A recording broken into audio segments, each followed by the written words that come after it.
श्री स्वामी समर्थ. जय जय स्वामी समर्थ. आता श्रावण महिना हा सुरू झालेला आहे आणि उद्या श्रावण महिन्यातला पहिला श्रावणी सोमवार हा आहे. श्रावण महिन्यामध्ये आपण भगवान शिवशंकरांची सेवा करत असतो आणि त्यातल्या त्यात श्रावण सोमवारी आपण उपवास करून महादेवांची सेवा करतो, त्यांची उपासना करतो. आणि यामध्येच महादेवांची सेवा करत असताना महादेवांची अतिशय प्रिय असलेली सेवा आहे ती म्हणजे रुद्राभिषेकाची होय. तर आपल्याला श्रावण महिन्यामध्ये रुद्राभिषेक आपल्या घरी शिवपिंडीवर करायचं आहे. तर संपूर्ण श्रावण महिन्यामध्ये तुम्ही रुद्राभिषेकाची ही सेवा करू शकतात. पण जर तुम्हाला रोज श्रावण महिन्यामध्ये रुद्राभिषेक करणं शक्य नसेल तर मग तुम्ही फक्त श्रावणी सोमवारी रुद्राभिषेकाची ही सेवा करू शकतात. शिवपिंडीवर जलाभिषेक करणं होय. रुद्राभिषेक करणं हे खूपच महत्त्वाचं आहे. याचे आपल्याला खूपच फायदे होत असतात.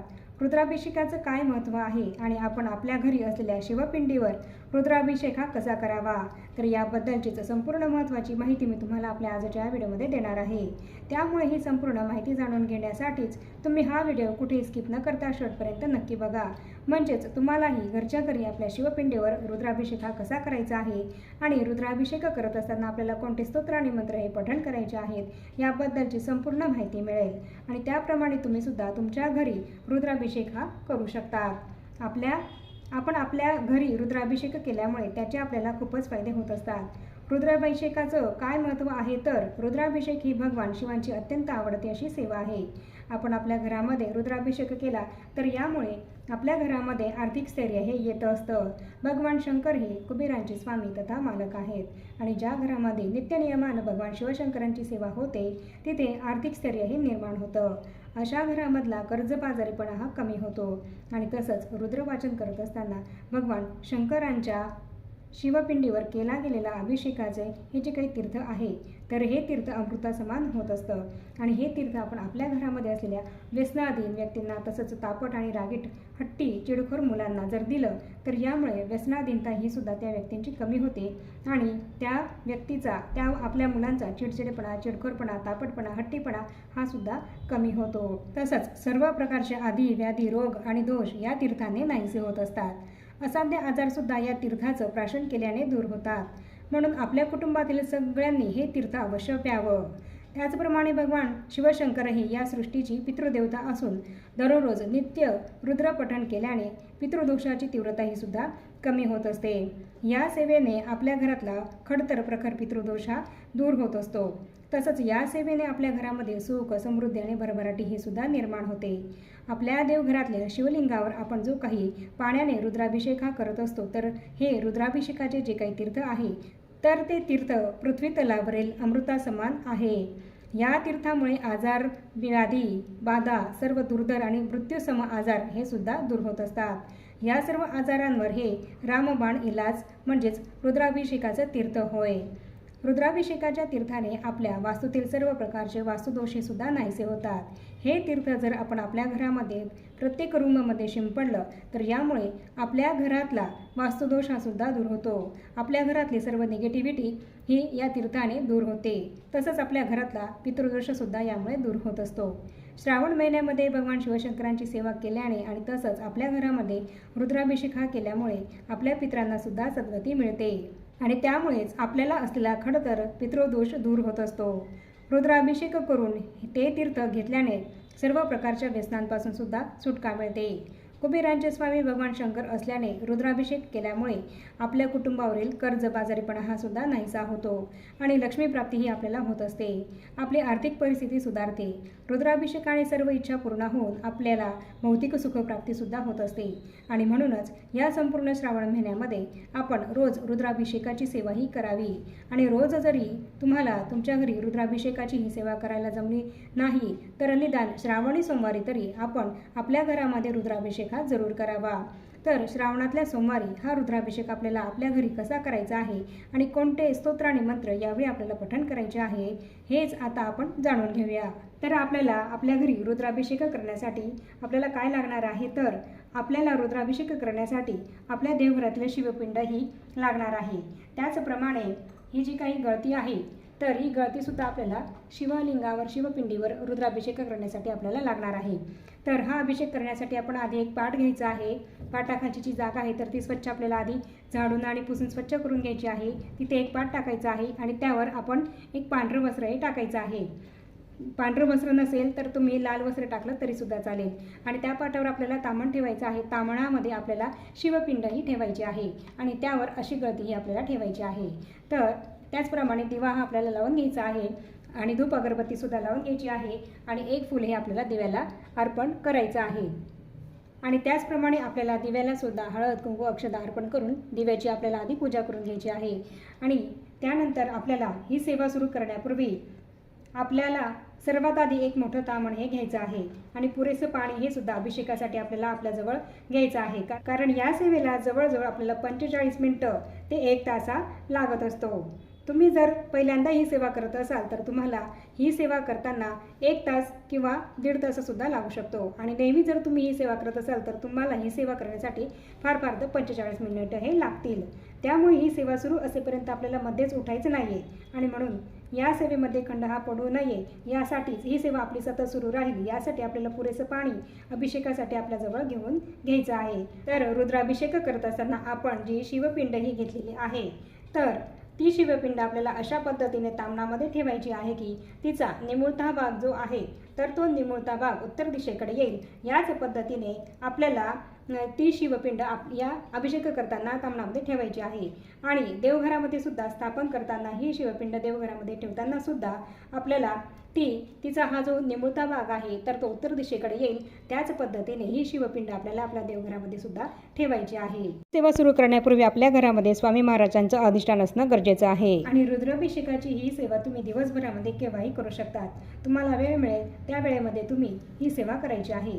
ज्या वेळेला तुम्हाला कुठली घाई गर्दी नसेल अशा वेळेला तुम्ही ही सेवा करायची आहे. आणि खास करून भगवान शिवशंकरांची सेवा करण्याचा अतिशय उत्तम काळ हा प्रदोष काळ मानला जातो. तर तुम्ही त्या काळामध्ये सुद्धा ही सेवा केली तरीसुद्धा चालेल. आणि आता यानंतर आपल्याला रुद्राभिषेकाची सेवाही सुरू करायची आहे. त्यासाठी ही शिवपिंड ही आपण ताम्हणामध्ये ठेवून घ्यायची आहे आणि त्यावर गळती ठेवायची आहे. त्या गळतीमध्ये आपल्याला शुद्ध पाणी हे टाकून घ्यायचं आहे. तर आता या गळतीमध्ये आपल्याला पाणी टाकून घ्यायचं आहे आणि ही गळती पूर्ण आपल्याला या पाण्याने भरून घ्यायचं आहे. तर शिवपिंडीवर पाणी पडत राहील या पद्धतीने आपल्याला ही गळती या शिवपिंडीवर ठेवायची आहे. या गळतीमध्ये आपल्याला शुद्ध पाणी हे टाकून घ्यायचं आहे आणि त्यानंतर आपल्याला या सेवेला सुरुवात करायची आहे. आणि रुद्राभिषेक करत असताना आपल्याला गळतीतलं पाणी हे संपणार नाही याकडे सुद्धा लक्ष द्यायचं आहे. आणि आता रुद्राभिषेक करत असताना आपल्याला कोणते स्तोत्र आणि मंत्र पठण करायचे आहेत तर हेच आता आपण जाणून घेऊया. तर सर्वात आधी आपल्याला 1 वेळा स्वामी स्तवन पठण करायचं आहे. आणि त्यानंतर तर रुद्राभिषेकाची ही सेवा सुरू करताना सर्वात आधी आपल्याला गणपती अथर्वशीर्ष हे पठण करून घ्यायचं आहे. स्वामी स्तवन हे तर आपण आधी एकदा पठण केलेलंच आहे. तर गणपती अथर्वशीर्ष हे आपल्याला एकदा पठण करायचं आहे. त्यानंतर शिवमहिम्न स्तोत्र हे एकदा पठण करायचं आहे. आणि रामरक्षा स्तोत्र यातले आपल्याला पहिले 1 ते 9 जे श्लोक आहेत 1 ते 9 ज्या ओव्या आहेत तर त्यासुद्धा पठण करायच्या आहेत एक वेळेस. त्यानंतर श्रीरुद्र अध्याय चमक आणि नमक सहित पूर्ण वाचन हे आपल्याला 1 वेळा करायचं आहे. त्यानंतर शिवकवच हे आपल्याला 1 वेळा पठण करायचं आहे. तसंच शिवगायत्री मंत्र हा आपल्याला 11 वेळा पठण करायचा आहे. आणि महामृत्युंजय मंत्र हा सुद्धा आपल्याला 11 वेळा पठण करायचा आहे. आणि महामृत्युंजय मंत्र पंचप्रणवयुक्त जो आहे तर तो मंत्रसुद्धा आपल्याला 11 वेळा पठण करायचा आहे. आणि त्यानंतर अमृत संजीवनी मंत्र 11 वेळा आपल्याला पठण करायचा आहे. आणि तसंच संजीवनी मंत्र हा सुद्धा आपल्याला 11 वेळा पठण करायचा आहे. आणि कालभैरवाष्टक स्तोत्र हे आपल्याला 1 वेळा पठण करायचं आहे. तर या पद्धतीने आपल्याला ही रुद्राभिषेकाची सेवा सुरू असेपर्यंत हे सगळे स्तोत्र आणि मंत्र पठण करायचे आहेत. हे सगळे स्तोत्र आणि मंत्र पठण करून आपल्याला हा अभिषेक करायचा आहे. तर ही जी काही सगळी स्तोत्र आणि मंत्र आहेत तर ती तुम्हाला नित्यसेवेच्या पुस्तकामध्ये मिळतील. त्या पुस्तकामध्ये ही सगळी स्तोत्र आणि मंत्र दिलेली आहेत. आणि ही जी काही स्तोत्र आणि मंत्रांची जी काही लिस्ट आहे तर मी तुम्हाला खाली डिस्क्रिप्शन बॉक्समध्ये ही सगळी लिस्ट लिहून देत आहे. तिथे बघून तुम्ही त्याप्रमाणे रुद्राभिषेक हा तुमच्या घरी शिवपिंडीवर करायचा आहे. तर याप्रमाणे आपल्या देवघरामध्ये असलेल्या शिवपिंडीवर आपण रुद्राभिषेक हा आपल्या घरी करू शकतो. ही सगळी स्तोत्र आणि मंत्र पठण करून तुम्ही ही सेवा तुमच्या घरी या श्रावणी सोमवारी किंवा श्रावणातल्या प्रत्येक दिवशी दररोज करू शकतात. तर याप्रमाणे इथे आपली संपूर्ण रुद्राभिषेकाची जी काही सेवा आहे तर ती पूर्ण झालेली आहे. आणि हे जे आता खाली जे काही तीर्थ तयार झालेलं आहे तर ते आपल्याला चुकूनही वाया जाऊ द्यायचं नाही आहे. तर हे तीर्थ आपण स्टोअर करून ठेवायचं आहे. आणि जेव्हा जेव्हा तुम्हाला तुमच्या घरामध्ये काहीतरी विपरीत घडलं आहे किंवा तुमच्या घरात काहीतरी वाईट शक्ती आहे किंवा काहीतरी निगेटिव्हिटी ही तुमच्या घरामध्ये आहे असं जर तुम्हाला वाटत असेल, काहीतरी नजर दोष हा झालेला आहे असं जर तुम्हाला वाटत असेल, तर तेव्हा हे तीर्थ तुम्ही तुमच्या घरातील प्रत्येक व्यक्तीने प्राशन करायचं आहे. आणि तसंच हे तीर्थ तुम्ही तुमच्या घरामध्ये टॉयलेट बाथरूम सोडून प्रत्येक रूममध्ये थोडं थोडं शिंपडू सुद्धा शकतात. तर यामुळे तुमच्या घरातला वास्तुदोषसुद्धा दूर होईल, तुमच्या घरातली सर्व निगेटिव्हिटीसुद्धा दूर होईल आणि कुठली वाईट शक्ती नजर बाधा ही जर असेल तर तीसुद्धा यामुळे दूर होईल. हे जे रुद्राभिषेकाचं तीर्थ आहे तर हे तीर्थ आपल्याला प्राशन करायचं आहे. त्यासाठी आपण इथे शुद्ध पिण्याचं पाणी जे आहे तर त्याच पाण्याने हा रुद्राभिषेक आपल्याला करायचा आहे. रुद्राभिषेकाची सेवा केल्यामुळे तुमचा संपूर्ण पितृदोषसुद्धा यामुळे नष्ट होईल. आणि तरीही हे तीर्थ जर उरत असेल तर तुम्हाला हे तीर्थ तुमच्या घरातल्या तुळशीच्या रोपाला चुकूनही टाकायचं नाही आहे. हे तीर्थ आपल्याला वायासुद्धा जाऊ द्यायचं नाही आहे. आणि हे जर तीर्थ तुमचं उरलं तर तुम्हाला तुळशीच्या रोपाला चुकूनही टाकायचं नाही आहे. तर तुळस सोडून इतर कुठल्याही रोपाला तुम्ही हे तीर्थ इतर कुठल्याही झाडाला तुम्ही हे तीर्थ टाकू शकता. तर याप्रमाणे संपूर्ण रुद्राभिषेकाची जी सेवा आहे तर इथे ती आपली पूर्ण झाली आहे. आणि त्यानंतर आता आपल्याला ही गळतीसुद्धा उचलून घ्यायची आहे. आणि आपली ताम्हणातली जे काही शिवपिंड आहे तर ही शिवपिंडसुद्धा आपल्याला या ताम्हणातून काढून घ्यायची आहे. आणि हे जे तीर्थ आहे तर हे तीर्थसुद्धा आपल्याला एका भांड्यामध्ये साठवून ठेवायचं आहे, स्टोअर करून ठेवायचं आहे. तर आता ही शिवपिंड मी ताम्हणातून उचलून घेत आहे आणि ही शिवपिंडसुद्धा मी स्वच्छ पुसून घेणार आहे आणि हे ताम्हणातलं पाणीसुद्धा मी काढून घेणार आहे. तर याप्रमाणे मी ताम्हणातलं पाणी काढून घेतलं आहे, तीर्थ काढून घेतलं आहे आणि ते सुद्धा स्वच्छ पुसून घेतलं आहे आणि शिवपिंड ही सुद्धा मी स्वच्छ पुसून घेतलेली आहे. तर आता त्यानंतर आपल्याला इथे ताम्हणामध्ये थोड्याशा अखंड अक्षता ठेवायच्या आहेत आणि त्यावर आपल्याला ही शिवपिंड ठेवायची आहे.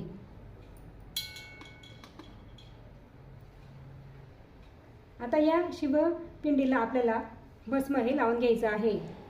आणि आता या शिवपिंडीला आपण भस्म हे लावून घ्यायचं आहे. तुमच्याकडे भस्म असेल तर तुम्ही भस्म लावा, नाही तर तुम्ही चंदन लावलं तरीसुद्धा चालेल. आपल्या उजव्या हाताच्या या 3 बोटांनी ब्रह्मा विष्णू महेश स्वरूप आपण या 3ही बोटांनी या शिवपिंडीला भस्म हे लावून घ्यायचं आहे. या पद्धतीने आपल्याला हे भस्म शिवपिंडीला लावून घ्यायचं आहे. अष्टगंध हे सुद्धा आपण शिवपिंडीला लावून घ्यायचं आहे. शिवपिंडीला हळद कुंकू हे अर्पण केलं जात नाही, त्यामुळे आपल्याला इथे भस्म किंवा चंदन आणि अष्टगंध हेच शिवपिंडीला लावून घ्यायचं आहे. त्याचप्रमाणे जर भस्म लावून झाल्यानंतर चंदन अष्टगंध लावून झाल्यानंतर तुमच्याकडे जर पांढरं वस्त्र असेल तर तुम्ही ते सुद्धा महादेवांना इथे शिवपिंडीला अर्पण करायचं आहे. त्याचप्रमाणे धोत्र्याचं काटेरी फळ हे सुद्धा आपल्याला महादेवांना अर्पण करायचं आहे. आणि त्यानंतर आता आपण महादेवांना पांढरी फुलंही यानंतर अर्पण करून घ्यायची आहेत. तुमच्याकडे जी कुठली पांढरी फुलं असतील तर तुम्ही ती सगळी पांढरी फुलं महादेवांना अर्पण करायची आहेत. महादेवांना आपल्याला शक्यतोवर पांढरी फुलं हीच अर्पण करायची आहेत, कारण महादेवांना पांढरी फुलाचे अतिशय प्रिय आहेत. आणि जर पांढरी फुलं तुमच्याकडे नसतील तर तुम्ही तुमच्याकडे जी फुलं असतील तर ती फुलं अर्पण केली तरीसुद्धा चालतील. आणि तुम्ही हे सर्व करत असताना तुम्ही ओम नमः शिवाय या मंत्राचा जप हा तुमच्या मनामध्ये चालूच ठेवायचा आहे. तर या पद्धतीने सगळी आपल्याला महादेवांची शिवलिंगाची पूजा ही करून घ्यायची आहे. तर अशी सगळी फुलं अर्पण करून आपल्याला महादेवांची पूजा करून घ्यायची आहे. आणि त्यानंतर आपल्याला या शिवपिंडीला बेलपत्र हे अर्पण करायचे आहेत. तर यासाठी आपल्याकडे 108 बेलपत्र असतील तर शिव अष्टोत्तर शतनामावली पठण करत आपल्याला बेलपत्र हे शिवलिंगाला अर्पण करायचे आहेत. आणि हे बेलपत्र आपल्याला आधी स्वच्छ धुवून घ्यायचं आहे, पुसून घ्यायचं आहे. आणि त्यानंतर या बेलपत्राची ही जी आपल्याला दांडीचा शेवटचा भाग आहे, हे शेवटचे टोक आहे तर ते तोडून घ्यायचे आहे. आणि त्यानंतर हे बेलपत्र आपल्याला पालथे या पद्धतीने उलटे शिवलिंगाला शिवपिंडीला अर्पण करायचे आहे. आणि शिवलिंगाला बेलपत्र अर्पण करत असताना तुमच्याकडे जर 108 बेलपत्र नसतील तरीसुद्धा चालेल, पण तुम्हाला हे एकच बेलपत्र महादेवांना म्हणजे शिवलिंगाला शिवपिंडीवर अर्पण करायचं आहे. आणि हे बेलपत्र आपल्याला शिवलिंगाला अर्पण करत असताना तर याप्रमाणे आपल्याला हे बेलपत्र शिवपिंडीवर अर्पण करायचं आहे। तर आपल्याला 108 शिव अष्टोत्तर शतनामावली पठण करत हे बेलपत्र शिवलिंगाला अर्पण करायचं आहे। तर तुमच्याकडे 108 बेलपत्र असतील तर शिव अष्टोत्तर शतनामावली पठण करत हे बेलपत्र तुम्ही शिवलिंगाला अर्पण करा। आणि शिवलिंगाला बेलपत्र अर्पण करत असताना तुमच्याकडे जर 108 बेलपत्र नसतील तरी सुद्धा चालेल, पण तुम्हाला एकच बेलपत्र महादेवांना शिवलिंगावर अर्पण करायचं आहे आणि शिव अष्टोत्तर शतनामावली ही पठण करायची आहे। आणि हे बेलपत्र अर्पण करत असताना तुम्हाला जर शिव अष्टोत्तर शतनामावली पठण करता येत नसेल तर तुम्ही 108 वेळा ओम नमः शिवाय ओम नमः शिवाय या मंत्राचा जप करत जरी बेलपान हे अर्पण केलं तरी सुद्धा चालेल। शिव अष्टोत्तर शतनामावली पठण करत जर तुमच्याकडे एकच बेलपत्र असेल तर ते एकच बेलपत्र हे हातामध्ये तुम्हाला उजव्या हातामध्ये घ्यायचं आहे आणि शिव अष्टोत्तर शतनामावली पठण करत तुम्हाला ते एकच बेलपत्र शिवपिंडीवर अर्पण करायचं आहे। तर ते कसं?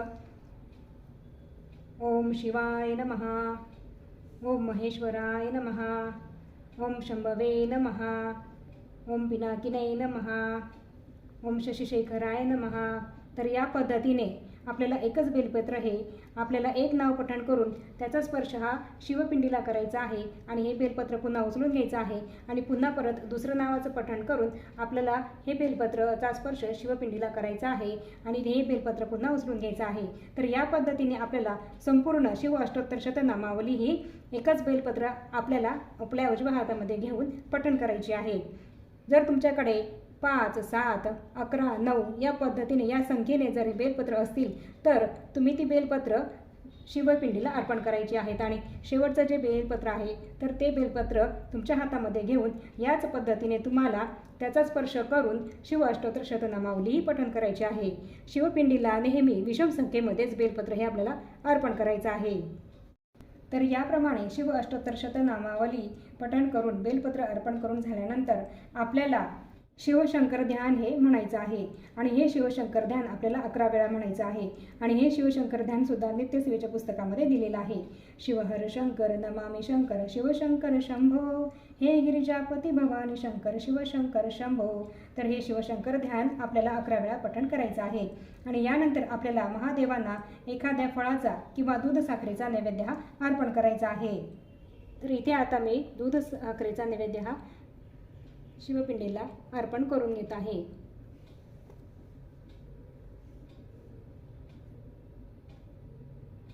तर या पद्धतीने आपल्याला नैवेद्य हा दाखवून घ्यायचा आहे आणि त्यानंतर आता आपल्याला महादेवांची आरती करायची आहे। जेव्हा तुम्ही आरती कराल तर त्यानंतर तुमचा हा संपूर्ण रुद्राभिषेक इथे पूर्ण होईल। महादेवांची आरती आपल्याला कोणती करायची आहे तर नित्यसेवेच्या पुस्तकामध्ये जी महादेवांची आरती दिलेली आहे तर तीच आरती आपल्याला इथे करायची आहे। तर अशा पद्धतीने अगदी साध्या सोप्या पद्धतीने आपल्या घरी आपण रुद्राभिषेक हा करायचा आहे। रुद्राभिषेक केल्याने आपल्याला खूप फायदे होत असतात। भगवान महादेवांची अतिशय उच्च कोटीची ही सेवा आहे आणि ही सेवा केल्याने आपलं दारिद्र्य हे दूर होतं। तसंच आपल्या घरातला पितृदोष हा सुद्धा दूर होतो, वास्तुदोष सुद्धा दूर होतो आणि आपलं कर्जबाजारीपणा सुद्धा दूर होतो। आपल्या घरात जर एखादी व्यसनाधीन व्यक्ती असेल तर तिचं व्यसन सुटण्यासाठी सुद्धा यामुळे मदत होते। आपण जे काही तीर्थ हे तयार केलेलं आहे या रुद्राभिषेकाचं, हे तीर्थ जे तयार झालेलं आहे तर त्या व्यसनाधीन व्यक्तीला हे जर तीर्थ आपण दिलं तर त्यामुळे त्याची व्यसनाधीनताही सुटत असते। तर त्यासाठी तुम्ही हे तीर्थ तुमच्या घरात जर एखादी व्यसनाधीन व्यक्ती असेल तर तिला अवश्य प्राशन करायला द्या। तर त्याचप्रमाणे हट्टीपणा, चिडचिडपणा आणि चापटपणा करणाऱ्या आपल्या मुलांना हे रुद्राभिषेकाचा तीर्थ दिल्याने त्यांचा हट्टीपणा सुद्धा दूर होत असतो। असे हे अनन्यसाधारण फायदे आपल्याला रुद्राभिषेक केल्यामुळे होत असतात। आपल्या पितरांना सुद्धा यामुळे सद्गती मिळत असते। त्यामुळे हा रुद्राभिषेक तुम्ही तुमच्या घरी या श्रावण महिन्यामध्ये नक्की करा। दररोज जरी तुम्हाला श्रावण महिन्यामध्ये हा रुद्राभिषेक करायला जमलं नाही तर श्रावणी सोमवारी तरी तुम्ही हा रुद्राभिषेक याच पद्धतीने तुमच्या घरी शिवपिंडीवर अवश्य करा। अशा पद्धतीने हा अभिषेक आपल्याला रुद्राभिषेक आपल्याला या श्रावण महिन्यामध्ये शिवपिंडीवर करायचा आहे। हा रुद्राभिषेक तुम्ही तुमच्या घरी केल्यामुळे भगवान महादेवांची असीम कृपा ही तुम्हाला प्राप्त होणार आहे आणि म्हणून तुम्ही हा रुद्राभिषेक तुमच्या घरी या श्रावण महिन्यात अवश्य करा। याप्रमाणे रुद्राभिषेक आपण श्रावण महिन्यामध्ये आपल्या देवघरामध्ये असलेल्या शिवपिंडीवर आपण कसा करायचा आहे आणि कोणते स्तोत्र आणि मंत्र हे आपल्याला पठण करायचे आहेत याबद्दलची संपूर्ण माहिती मी तुम्हाला या व्हिडिओमध्ये दिलेली आहे। आणि आता या छोट्याशा माहितीसह आपण आपला आजचा हा व्हिडिओ इथेच थांबवूया आणि भेटूया पुन्हा अशाच नवीन एका माहितीपूर्ण आणि महत्त्वपूर्ण व्हिडिओसोबत। तोपर्यंत सर्वांना श्री स्वामी समर्थ।